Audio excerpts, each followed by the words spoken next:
Elon Musk unveiled XAI's Annie, a sexually explicit anime-style chat bot that becomes increasingly submissive as users access more explicit content. But what I'm most interested in is a quote that AI will actually increase the birth rate and that they're going to program it that way. So what is your take on, or your interpretation of what he might mean by that? Okay. This is a leap with every benefit of the doubt from a sex therapy perspective, but we know the more sex you have, the more sex you want. So here's how this could increase birth rate. If people are listening to this and they're immersed in this AI, they're going to be hornier. And then somehow there's this magical bridge to a real life person who wants to have sex with them too, instead of just jerking off at home. So it could theoretically increase birth rate. All right. So we're looking at it that way. And I would say that AI might increase desire, but not necessarily births, right? They're not the Right. same thing. So, it could lead us to want to explore a little bit more and rediscover connection and pleasure, which is great, which, yes, could also lead to wanting that stuff with a human being, right? But, I think the more important point is, we shouldn't measure the success of intimacy technology by birth rates. 100%. Yeah. That's a great point. Yeah. And further to that, we're assuming then that people are leaving their homes, if they are Right. single, and you're essentially looking at this as the potential for increased birth rate, as we're talking about increase in interactions that could lead to that, rather than an increase of loneliness and isolation that actually drive people further inward. If they're getting that sense of arousal at home, who's to say then that they're going to be motivated and go out and deal with the messy business of a real human interaction? Right. Right. And I think that's the crossroad where we're really finding ourselves. So this is, again, a lot of benefit of the doubt that people are actually going to leave their home, find someone who wants to have a baby. To Rachel, to your point, most people have sex without procreation in mind. And when we talk about birth rate, I just want to say, I'm like, oh, that just screams like patriarchy and Puritan values to me. That's what I hear. Right. Like the goal of sex is to, Yes. right. Yeah. I All mean, right. this So, is a quote from a man who wants to populate Mars, so I don't know if I'm too surprised. All right. all right. So, Holly, let's get into what you do best. You help so many people reconnect with pleasure after trauma. If AI starts offering intimacy on demand, do you worry that it might replace real relational healing rather than just support it? I don't, Rachel, only because we know one of the key parameters of healing is connection. So, just to quickly take us through the three that I discovered in my research and dissertation: control, pleasure, the third is connection. And connection is primary. There is no way around this. I am not saying all survivors of sexual trauma have to be in romantic relationships to heal, but they have to be in relationship with other people where they're vulnerable, where they can express empathy, and where they feel understood.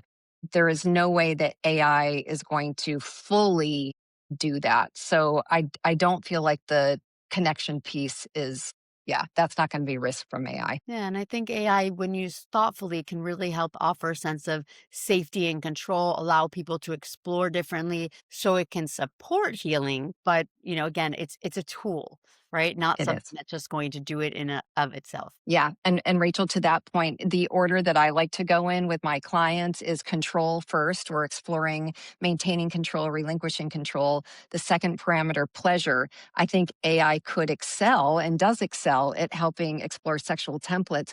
That third piece, the connection, is really where the human component steps in. And so people could use Right. it as a way to avoid that, right? To avoid Right. really and become Yeah. more disconnected from human relationships. But I think it can increase desire and help them feel better about themselves. Absolutely. And real relationships are inherently unpredictable and in many ways messy, but if you have AI that then tends to just adapt perfectly, the question becomes is, when does it go from being something that's supportive to actually just supporting someone avoiding real emotional work? Like, when is it actually almost priming somebody to maybe orient themselves towards desiring more connection rather than further isolating them? Right. Yeah. Or just inherently be supportive and easy. And I get what I want. And I'm trying really hard not to sound like an old person here.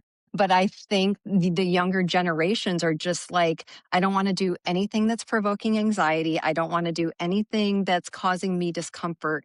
You cannot be in a real relationship unless you are willing to engage with these uncomfortable facets of the relationship. I think, Nicole, really important point that real relationships are unpredictable, right? There's so Yeah, many nuances. And so that's what makes them so powerful for us in their development. And AI, the way it works, it learns you, it mirrors your preferences, adapts to your mood. It can be anything that you want it to be, which can be so comforting and can help right, people. We're talking about trauma who've experienced rejection, trauma, loss, anything, right? But we don't want it to be something that avoid helps us, like you said earlier, avoid relationships because then it can do the opposite of what it's intending to do, right? There's a difference between AI and human intimacy. Well, But I think absolutely. And absolutely. how AI would you can have rupture really and help. repair? Yeah. Right. Right, Yeah. without Yeah. rupture and repair, how are you actually building trust? You're not. If the AI is constantly agreeing with you, or I mean, and this even comes down to the question around using AI to replace your therapist, right? Like the AI is asking you questions, but it's essentially constantly just confirming what you already believe. Whereas the role of the therapist is not to just say, yes, you're right. You're the most brilliant person that there ever was. And that's really what we're getting here is we're missing out on real repair after rupture and learning more tools for resilience. Right. Yeah. When I was considering this question, I equated it to I think a lot of people who do not have relationship experience are looking for that unconditional positive regard or the unconditional love that they should have gotten as a child. Adult relationships have a ton of conditions. So that's where it feels really uncomfortable because I just want to be met. I just want to be met. I don't want this to feel bad. Adult relationships have conditions and you have to learn to collaborate with each other. It's not just a one-way street, and it can be a one-way street when it's you and AI. Yeah, but I also have to respect that if that's something that somebody wants and that is their preference and that, creates a happier relationship and life for them, then I'm glad they have that option now. And going back to what you said, do you think someone can actually build a secure attachment with an AI partner, or does that just reinforce avoidant or anxious patterns because nothing's truly at stake? Right. Rachel, I think it can be both. And I'm just going to say the both for a very small percentage of the population who has done their work and decided that they do not want to be in deep, authentic, emotional, empathetic connection with another human being. And I don't think we have statistics on this, but I would guess it's around the same number, same percentage of asexual people. So it's less than 1% of the whole population. And we want to make sure to really not pathologize this percentage. So we know when I started studying VR and AI 8 years ago, there's some neurodivergence that just feels better when they're interacting with AI. If they've really looked at that, then of course I want them to be happier. If they're feeling more connected to their AI partner, great. But that is not most people. And I hate the fear tactics that are thrown out there of like, no one's going to want to connect with anyone ever again. I think that people can form real relationships with AI partners, right? Our brains are wired for connection. They can't always distinguish between a human and, AI, right? If someone feels like they're being heard, they're being understood, that attachment system lights up, right? Right. So I think it depends on the person. I think it depends on the attachment style. For someone who's anxiously attached, having that AI, that partner that's always available, always responsive, like there can actually feel really regulating. Yeah. Right. So then do we see that as a real connection? I mean, I think what AI is challenging us to do right now is start to ask, well, what is real? And if Yeah. someone feels more like themselves with an AI companion maybe than they do with a real person, should we consider that connection genuine intimacy? Nicole, to me, we have to say yes. If a person has really done their work here and they're not just in their avoidant or anxiously attached patterns, then I think we have to say yes. If our goal is helping people to feel developed and like their true selves moving through society, then we have to accept that. I mean, you don't want it to be a bubble, right? That keeps Right. people, like you said, taking relational risks, putting themselves out there, reinforcing all of their old patterns, right? Because that also, while safe, safe can keep them stuck. Absolutely. So, Holly, you work through the body. How do you think that AI mediated intimacy affects embodied pleasure? So, can tech actually deepen embodiment? Yes, it absolutely deepens it. And I've been so excited about this conversation because of the work that I did with Real Dolls in 2018, 2019. And I got to work with a client and Harmony at that time and really use her with a person who had never held a woman's hand, who had never had a kiss, and had certainly never had sex. And where we started during that session was just touching her hand and talking with her. And then he asked, "Do I have permission to kiss you?" And she said yes. And then she told a joke. Like it was just so beautiful. And he felt quite embodied and gained some confidence. So I think the other words that I use a lot with this space are practice and confidence. Like to me, AI, like that is, those would be two goals: practice and confidence. And then you go out into the real world over this bridge. Yeah, I think when AI is used intentionally and designed intentionally, not just for stimulation purposes, but to like help people stay in tune with themselves, become connected, that it can be a tool for embodiment, right? Not just for disconnection, because we can use it not just as a way to escape, but a way to, reclaim our bodies. So I think Yeah. that, that's a really important point to remember too. Right. And I would say so 5, 7 years ago, the typical person using these technologies was the very socially anxious young male who had grown up playing video games and just never really differentiated into going out to date. This is so perfect. Like for this client that I worked with, Harmony was so perfect for him. Having an AI companion was perfect.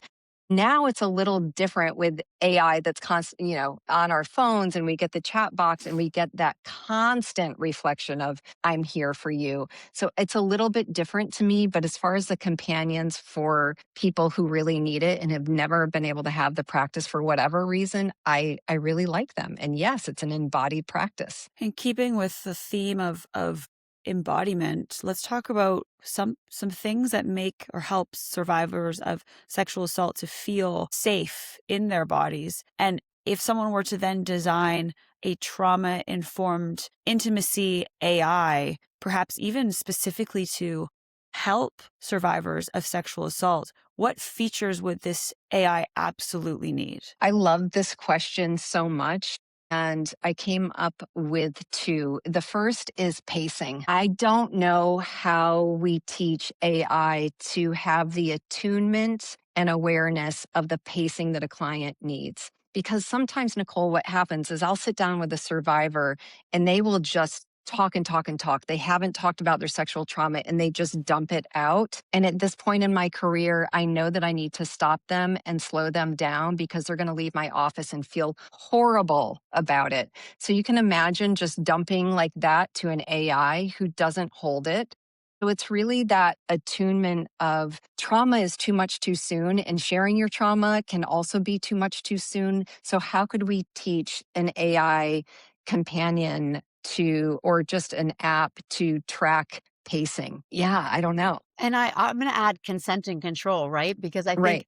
important that survivors know that they can pause, that they can stop. So the AI needs to be trained really to check in with somebody as they go, right? To be able to notice signs of discomfort, stop, check in and make sure that's a component. Yeah, Rachel, I love that. The other thing I wrote down is I wish the AI could say no Yeah. in some way where if the survivor is just going and going and sharing, and us as a therapist are going to know that, oh my gosh, there is going to be a huge vulnerability hangover, so to speak, when they leave my office.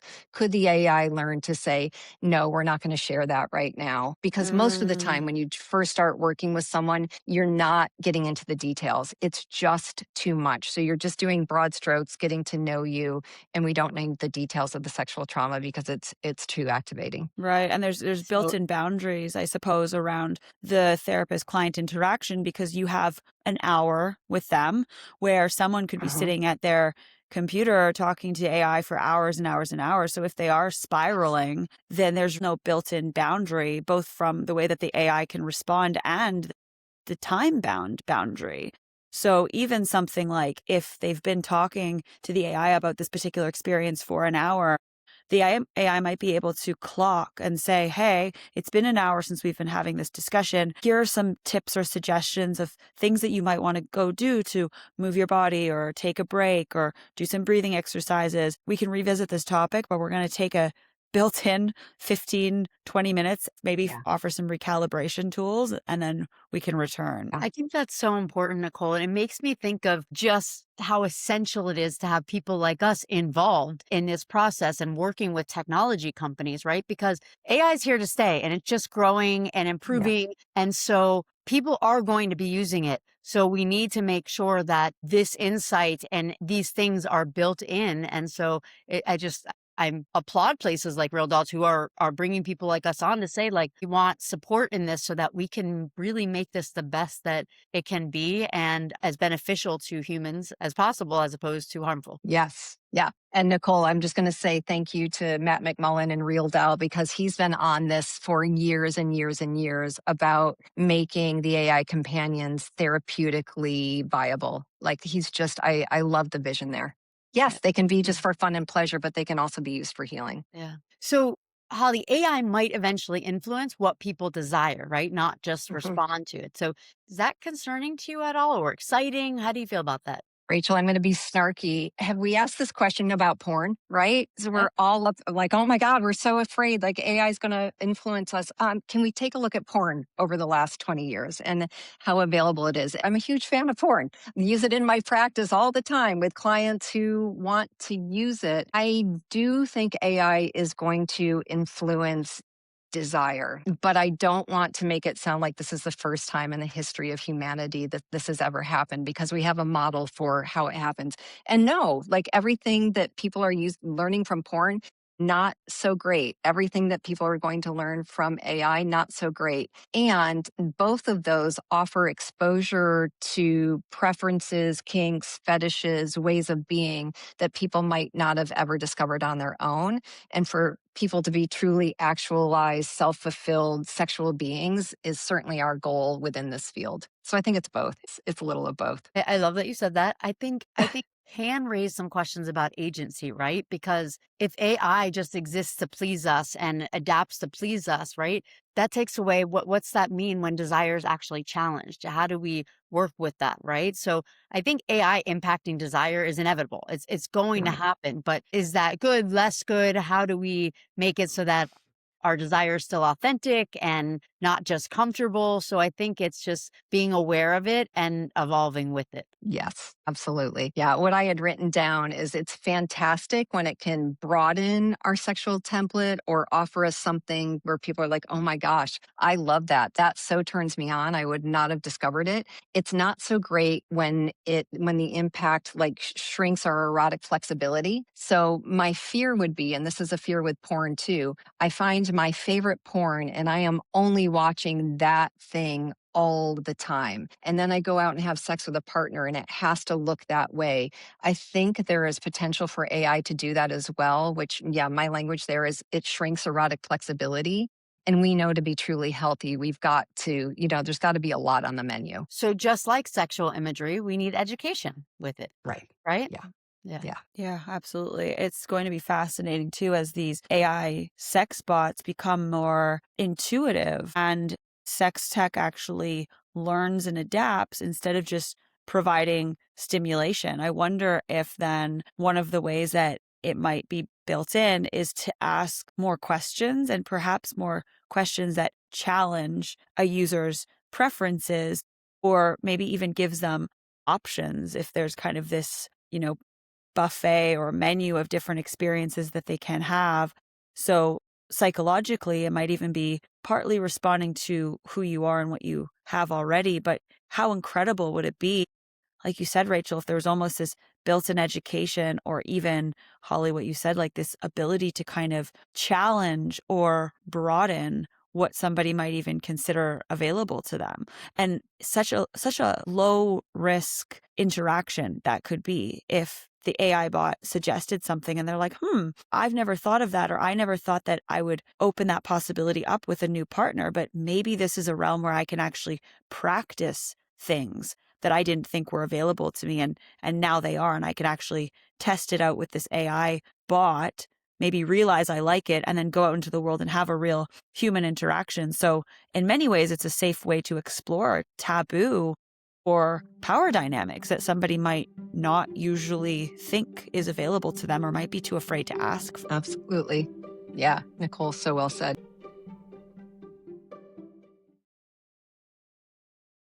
If you could, let's say, help design the future of intimacy and some of the tools that might be involved in that, what do you think would actually help people grow and heal, not just avoid vulnerability or use it as a form of escapism or deepen into disconnection? Like, how can these tools actually be used for good? Yeah, it's such an important question. I'm going to go broad picture first, and then I'll go a little bit more specific. So, Nicole, the typical trajectory that I work through with every client is awareness, understanding, behavior change. And it has to go in that order. So, if AI can somehow provide awareness, like curiosity, these questions that provoke the self awareness, let me consider that question that we just talked about. Does that turn me on? Would I like to try that? So, an awareness there, and then an understanding that does turn me on. Why does that turn me on? How does that turn me on? And then the behavior changes. Do I want to do anything different with my sexuality because of the awareness and the understanding I have? Big picture. Smaller picture, as I thought about this, how cool would it be if AI could connect people through sexual preferences, through perhaps past experiences to real life people? So it like starts here online, like a dating app, but then it says, you know what? You are perfectly matched with this person or this person. And I don't even think the geography matters that much. Like having that connection with someone who gets you, so to speak, online could be helpful. But oh my gosh, if they were in proximity to each other as well, and then they could cross that bridge to the in person connection, I think that would be magic. It sounds like a good Yeah, future. I love that, Holly. I think it's important and it helps us say, like, okay, we need this to be able to go deeper, right? Like the AI isn't here to just replace people, right? Helps us to grow, to restore our presence, to connect us with different types of people. I think that's so important, you know? Yeah, a little less dystopian. I feel that feels a little less scary. Yeah, and Nicole, I think Rachel and I have been on the same page for almost a decade regarding sex tech. It is coming, right? Pun intended. Sure. It is not going anywhere. We can't be afraid of it. Like we've got to figure out how to work with it. And certainly the psychoeducation, sex education is key there. And then like how do we build the bridge to the outside world, at least from my perspective, is really like that needs some tinkering still. In either of your practices, are you seeing people yet come in with AI psychosis? I know that's a really big one that people are afraid of, or with an unhealthy dynamic with their AI chatbot that you're already kind of flagging. Like we're in the early stages, but are you seeing it yet in either of your practices? With me, not psychosis. I think everybody who's utilizing it is well aware of what it is and is realistic and what they can expect. I think the only thing that's raised concern in the practice is people that are turning to it for advice and understanding in between therapy sessions, let's say, or even with friends of mine that I know. And while, yes, there may be some really great support and advice given, it can only go so far. And so that's the only thing that I think has raised a red flag for me there. How about you, Holly? Almost the same. My clients are, some of my younger clients specifically, are really turning to AI between sessions. And I do worry about the psychosis or the AI hallucinations where they literally just get things wrong and what that can do. But I would say most of the people I work with are self-aware enough to know exactly what it is. It's a form of support. And to be honest, sometimes they read back to me the prompts that they've asked their AI, over between the week that they've seen me. And I'm like, holy shit, they got that right. That was not a bad response at all. But we can't just leave it there. How does it apply to your life? it doesn't know about your sister. It doesn't know about your mother. It doesn't know about your boyfriend. Like, how do we apply it in the real world? With a lot of infidelity, for example, not just the newness, but like we're not talking about bills and children. And it's so easy with somebody else because real life is not necessarily there because we already share real life with somebody else. And so Right. this takes that even a step further where, Right. you know, this is super easy. I don't have to worry about pleasing someone. I don't ever have to go to their favorite restaurant or watch their favorite TV show. So I think Right. it reminds me a little of that. So we need to make sure that there's this balance between truth is that many of us, and not all, but most of us will need some real life touch and connection at some point, and that is really important. Yeah, absolutely. Wonderful. Thank you so much, Holly. This was such a rich conversation. I really appreciate you speaking with us. Oh, thank you, Nicole. Thank you, Rachel, for having me on. It was wonderful.